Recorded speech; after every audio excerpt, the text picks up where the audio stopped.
Hey, what's going on, everybody? Welcome back. I hope you're all excited as we dive into another fantastic knockoff video. So over the last few weeks, man, I've gone heavy into making some solid purchases. I've talked about reacquiring a lot of the WWF magazine figures or magazines, so that's gonna be a video that's doing very soon.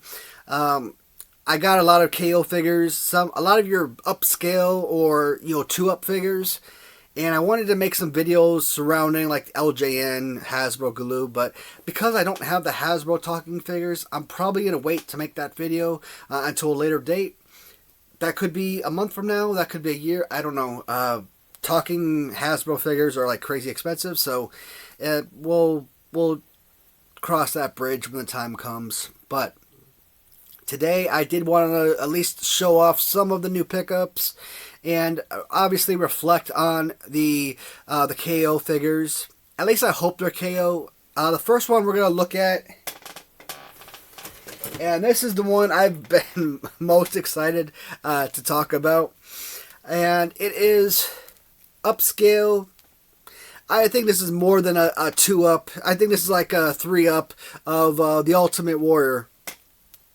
I mean, look, this thing is huge. So, kind of sticking with tradition, LJN had their 16-inch figures.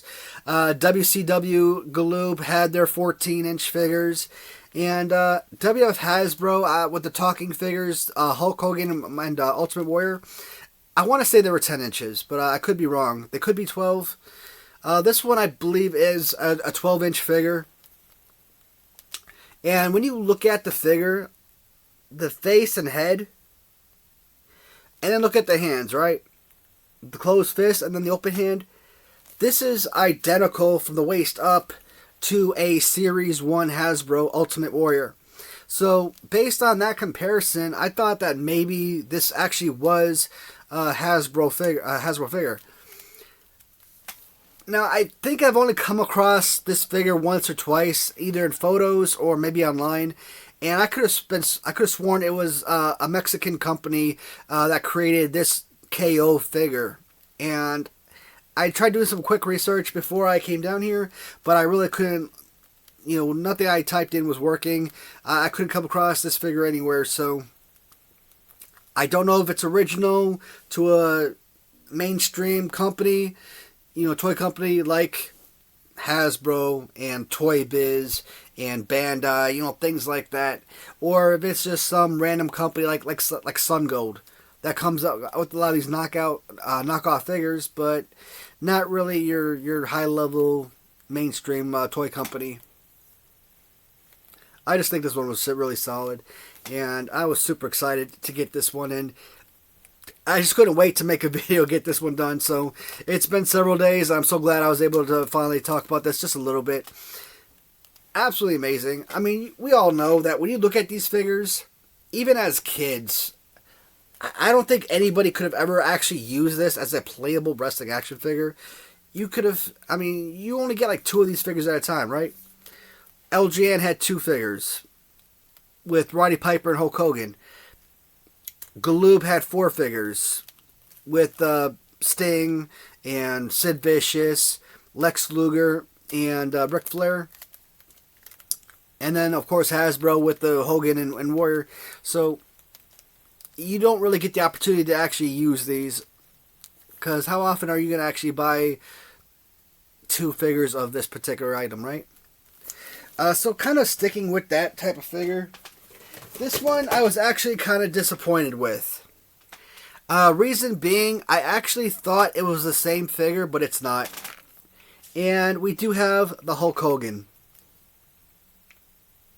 It kind of looks the same size from there, right? But he really isn't. Ultimate Warrior completely towers over him.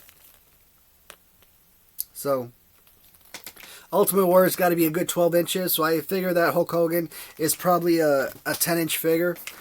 But again, you're sticking with that Series 1 Hulk Hogan Hasbro figure with the open hands, right? You don't got any writing on the t-shirt or anything, but I don't know if it just faded off over time or if it was just a sheer yellow shirt. And there's no graphics on this figure. Yeah, like, you know how like the Titan Sports is written on a lot of, you know, Hasbro figures or what have you, either on the feet, on the back, something like that. There's no markings. And a couple of video, I'm trying to think what video I was talking about. Probably in my eBay video, I was talking about, you know, annoying questions, and in that video I talked about, you know, what is your bottom dollar, basically. And a guy sent me an offer. He had it listed for $80. He offered me 63. I countered at like $40, and you know, he's told me he'd have to get at least 55 out of it. You know, shipping costs and seller's fees and all that. So I understood. I'm like, okay, fine. You know, I really want this figure. I really want to add it with that Ultimate Warrior, and I don't want to lose out on it.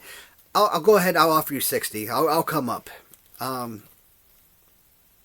I mean, I was super glad to get it, but like I said, it's not the same size as the Warrior, so that kills it for me. That tells me that this were not made by the same company, and if they were, there's probably different lines. So that's one thing. Number two. This right here, this loose foot, and I don't even know how you would even tighten this. So that's annoying. And you hear that rattling? I swear to God, somebody smuggled drugs inside this thing. Like, what is that? I don't know. But it's a fantastic likeness of Hulk Hogan, right? In the face. So I look at this figure and I look at that Ultimate Warrior. I'm like, oh, okay, these got to be from a mainstream company. This has to be like Hasbro figures. Because the detail on these figures are too good just to be knockoff. But if they did come from that company in Mexico, then, you know what? Maybe. I don't know. But if they're manufactured in Mexico, it doesn't make them knockoff. It just means that's where the plant is. So, but those two are actually the main focus of this video. So, if you see that figure right there, the finger wrestlers, that knockoff 2-pack, right? And I've been acquiring a lot of thumb wrestlers. Like, I have all of these carded thumb wrestlers I acquired over the last year or two. And, you know, when I really went hardcore into collecting knockoffs, I figured the knockoff thumb wrestlers would be fun too. Last January, when I started making my, so January 2023, when I started making my first set of, you know, knockoff figure review videos. So, one of the viewers, subscribers, just a fan, and we were discussing this. And I never really thought about bootleg figures as being valuable. Like, I didn't really covet them. They didn't really mean anything to me. But, you know, kind of talking to them and stuff, it's kind of had me reminiscing. And, you know, I wanted to make a video for them, you know. And, you know what? Whenever you guys submit reviews or, you know, submit recommendations to me, absolutely, I would love to make those videos. And so, he recommended some of the bootleg figures and talked about some like the LJN style ones, and I'm like, you know, I gotta look these up. I gotta see if this holds any feelings for me, or if I have any feelings for these figures whatsoever. And sure enough, yeah, I absolutely love them. And I just started this mass knockoff figure collection. You know, the LJN carded figures, the wrestler carded figures, the massive amount of 2-packs, the thumb wrestler 2-packs. I got them all in. Getting these big guys in, that was so awesome. So, recently, I have been getting additional finger wrestlers in. Now, these cards aren't in the best shape. I don't think I'm going to proudly display them out here with this one. I mean, there's not really space in my room anywhere, so I can't really do anything with that, but this is one of the sets. Like I said, the card is terrible, the bubble is jacked, and they're so generic. I mean, there's not even a color scheme associated with them, so I don't... And I probably paid a ton for this. So the woman I bought these figures from, I have bought probably north of $1,000, or probably north of $1,500 even. Well, I don't know if it was that much, but I spent a ton of money. I purchased a massive amount of figures, bootleg figures from her over the last year, and I am an absolutely huge buyer from her. What's it called? Hearts.soul or something like that. And, you know, I like working with Heidi. Good communication. You know, she seems to be working with me a lot on the figures I buy from her. Problem is, here's the deal with certain sellers. I always say that if somebody has a buy it now, that I try my best to meet them as close to their listed price as possible. But if you list, let's say she listed this for $100 and I offered her $75. Yeah, she would jump at it because this is not a $75 package. I think in this condition, and even if this was 100% mint, no issues whatsoever, I still think that these are probably $5 figures. So, yeah, she's making deals with me, but at the same time, if I would resell them, I don't think I would get anywhere remotely close to what I paid for them. So that's an issue. Other problem I had, unfortunately, and this might actually, you know, deviate. I might actually deviate from buying from her in the future because of this. So I sent an offer, and she accepts the offers, but, you know, because they're auto-paid, you know, I'm paying full shipping on them. Meaning, let's say she had it listed for $60, I offered her $30, but she's got like $15 shipping on this. It auto-pays, so not only am I charged $30 on this item, I'm also charged $15, and let's say I do that with like 10 items. So instead of combining into one package and, you know, giving me a combined shipping invoice or whatever, you know, or because it's auto-paid, you know, she could have refunded me the difference. No, she wanted to make her money back on the shipping. And I'm like, you know what? Doing that for one or two items so you can earn a little bit extra, fine.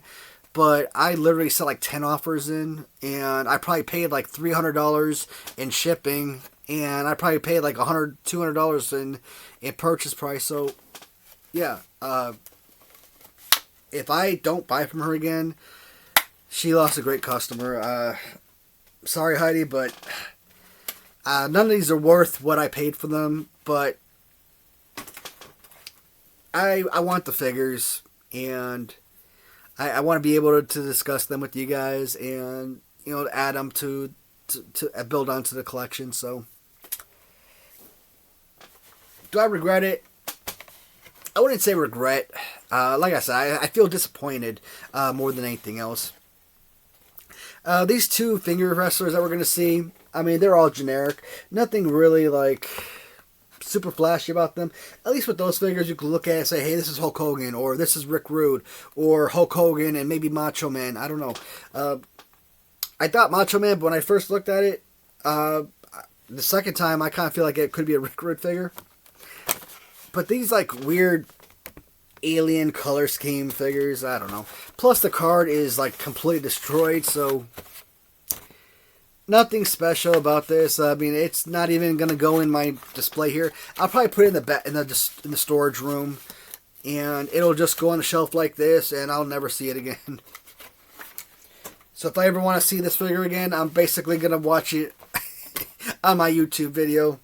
No interest in staring at it as part of the overall display. So this was actually a really good one, and I doubt that they are made from the same company. It looks like the Iron Sheik and, I don't know, I want to say Hulk Hogan because it always seems like a 2-pack has Hulk Hogan in it. But this one is a really beautiful card.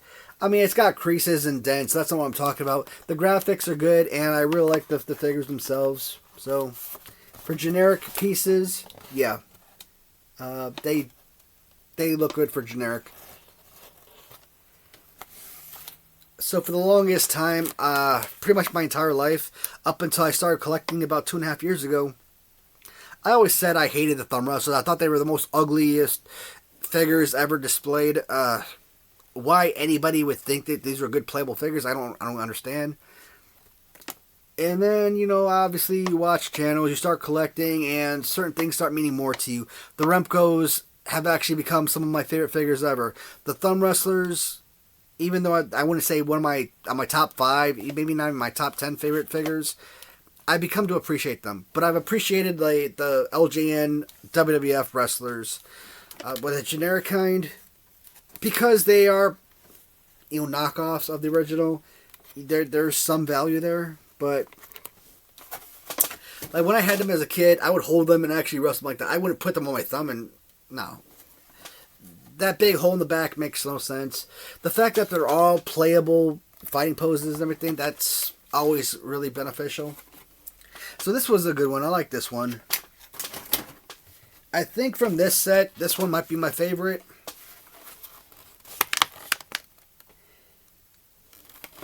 So definitely Hulk Hogan, and you know, I gotta say Macho Man with the full beard and everything on there. So again, knockoff. So you know, you use your imagination as to who you think or want these to be. And you know, just a plank canvas on the back. Alright, so these last 2 figures, we've already done reviews about these in the past. I did the figures loose. I did a Mannix video of all the loose figures. Then later on, I came back because I bought some on card, and then I bought like what was it, a 5-pack or a 6-pack? I think it was a 5-pack of the Mannix figures. And every time I've gotten new figures in on card, I kind of show them off as, you know, recent pickups. Well, I'm going to continue that trend by adding carded Lex Luger Mannix to the collection. Very awesome. Simple figure. Nothing on the back. And my second rendition of Shawn Michaels. So, you remember when I did the original Mannix review video, I had this exact figure loose. Later on, I purchased this figure, but the black pants variant on a black card, and now I was able to pick up that same bluish green pants variant, also on black card. So some of the figures, like you know, Razor Ramon's definitely one. It comes on like a purple card. I think Diesel's on purple, if I'm not mistaken. I think Adam Bomb is definitely on purple, but it'd either be a purple card or a black card. And the Hulk Hogan with all red and the big black mustache, that variant, I believe, is on a red card. So I still need all black Hulk Hogan on card, and that will complete the carded Mannix. Whenever I decide to do another room tour or walkthrough, what have you, all the figures I have on the back of the storage room door, that's where I have the carded figures stationed. I got that 2-pack back there as well, but I'm going to have to take that down. It's not going to fit with the rest of these figures. These obviously have precedent as far as display. The Mannix figures are some of the absolute best wrestling figures ever. I'm not even talking about bootleg. I'm talking about literally any toy line. I mean, for bootleg, they look just like the regular, and perfect fighting poses, just amazing. Not too much bigger than Hasbro, so you could definitely use them with your Hasbros if you were a kid. I never had those. I mean, I'm relatively new to learning about the Mannix company and all that. Alright, so that is the end of today's recent KO pickups. And If you guys have recommendations, things that I might be interested, whether regular toy lines, bootleg figures, please let me know. If you have certain things that you guys are interested in as far as what type of video you'd like to see, again, let me know, guys. Trust me, it really helps me in the long run. So, Just a Fan, he mentioned the bootlegs, right? I talked about it earlier. Because of that conversation, it helped me start collecting bootleg figures. And some of these knockoff figures are some of my absolute favorite pieces. Absolutely love that. My buddy Bucky, he's been recommending the WWE Motu figures for the longest time. I finally got around after 10 million years and made those videos. And because of those videos, I have been inspired to recollect the WWE Masters of the Universe figures. Now, so far, I've only picked up China and Rey Mysterio to add with my Steve Austin figure to complete Wave 8. But I think that pushed me to 12 figures away from completing the entire series. So, his recommendation, a fun video, I guess, to see the different figures. But it was also a benefit for me because without his recommendation, I probably wouldn't have made that review video anytime soon. And I wouldn't have gotten back into collecting those figures. And I definitely need to finish that line. It's always been very important for me to complete that particular series. So, alright guys, that is it for this video.